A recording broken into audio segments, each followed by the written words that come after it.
letto durante il corso di Lugano mi è arrivata stamattina questa cosa su Facebook da Alejandro Jodorowsky, era sulla sua bacheca e visto che stimo molto Jodorowsky, mi è piaciuto ciò che scriveva, volevo condividerla con voi. 10 consigli per essere felici.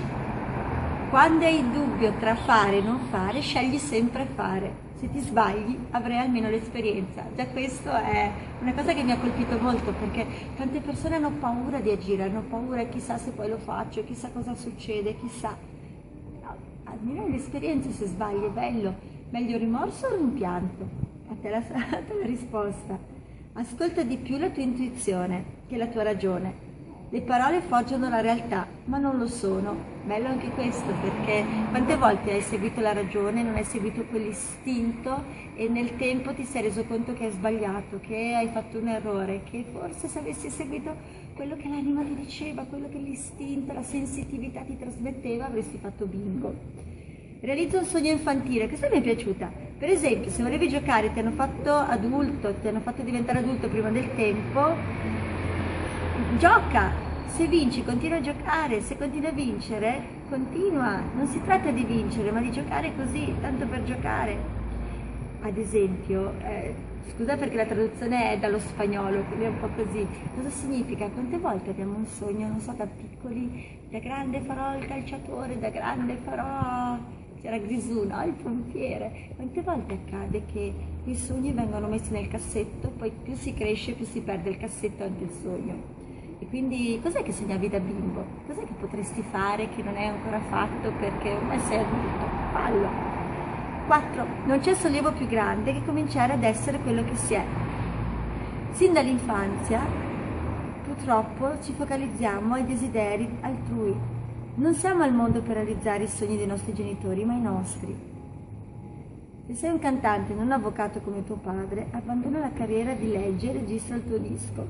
Carina, cosa vuol dire? Quante volte noi facciamo qualcosa per non deludere i genitori, facciamo qualcosa per, che ne so, seguire le orme, magari abbiamo uno studio notarile a casa e quindi pensiamo di fare il notaio, un dentista, facciamo il dentista. Va bene se è quello che sentiamo veramente dentro, se è quello che ci ispira, se è quello che ci motiva. Però se è qualcosa che non ci risuona, abbiamo il coraggio di dire ai nostri genitori: ho bisogno di seguire il mio moto dell'anima, ho bisogno di seguire il mio destino, ho bisogno di seguire quello che sono sceso a fare. Perché tante persone, e lo vedo sempre di più lavorando con tante realtà aziendali, fanno ciò che conviene, fanno ciò che funziona, fanno ciò che gli altri hanno detto di fare, però poi muoiono dentro, quindi non è così tanto buono. 5. Oggi stesso smetti di criticare il tuo corpo. Oh, questo serve anche a me. Accettalo com'è, senza preoccuparti dello sguardo altrui. Non ti amano perché sei bella perché ti amano. Carino, nel senso che siamo ipercritici con noi. Oh, le occhiaie, oh, ho messo su 3 kg, oh, guarda come ho, non so, il naso storto, invento. Sii te stesso, perché quando hai una luce interna sei più bello. E a volte, se ci pensi, si vedono delle coppie un po' particolari, uno dei due magari estremamente piacevole e bello, l'altro un pochino più bruttino.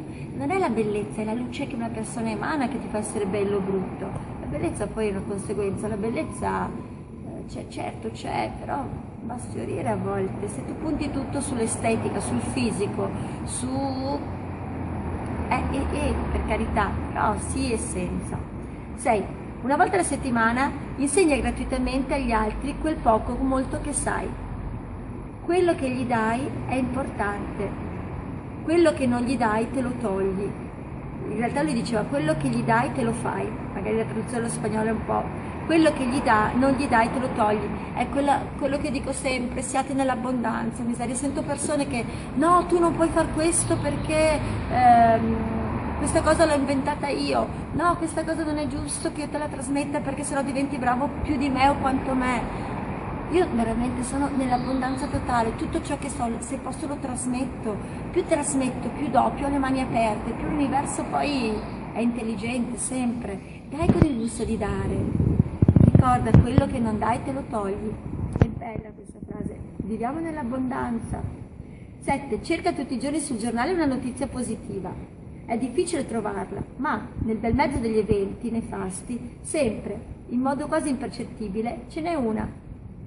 Carino questo. Infatti c'era, su TG2 c'è il TG delle buone notizie, cerca qualcosa di bello.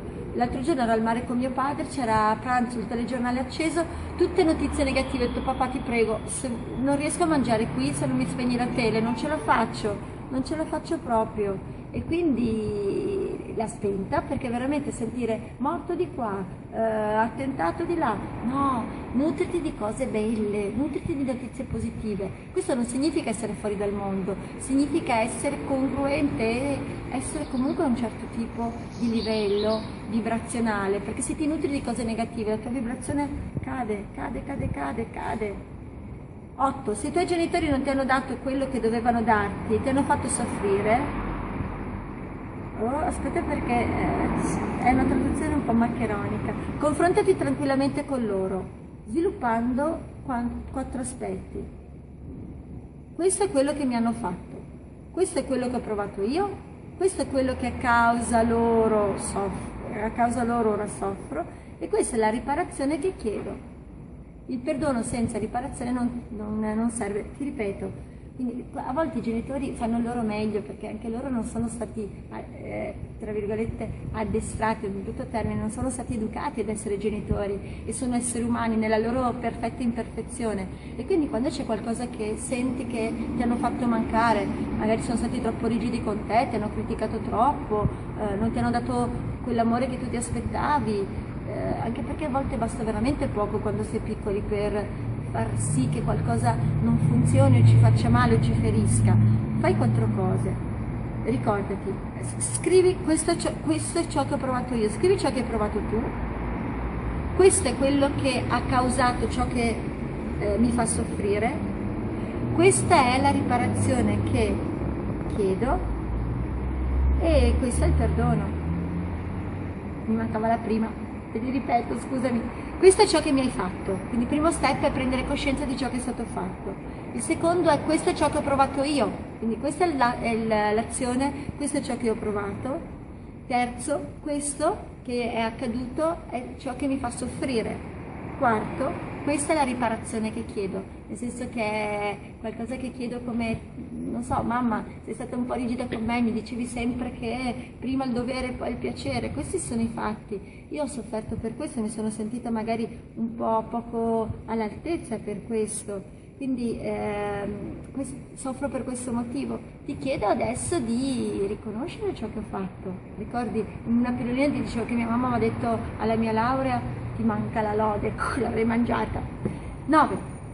Anche se è una famiglia numerosa, creati un territorio personale dove nessuno possa entrare senza il tuo permesso. È importante avere i propri spazi, è importante avere il proprio nucleo, la propria bolla dove poter essere sé e poter rigenerarsi, nutrirsi di sé, perché a volte c'è proprio il bisogno di nutrirsi della propria personale energia. 10. Cessa di definirti, concediti tutte le possibilità di essere. Cambia le strade tutte le volte che ti è necessario. Sì, basta le etichette, perché se ci diamo etichette poi ci imprigioniamo nelle etichette. Siamo molto di più dell'etichetta che abbiamo. Non siamo l'ingegnere, il dottore, il cameriere, siamo molto di più. Via le etichette. Permettiamoci di essere molto di più. E penso che da qui hai veramente tanti spunti positivi. E con questo è tutto, ciao!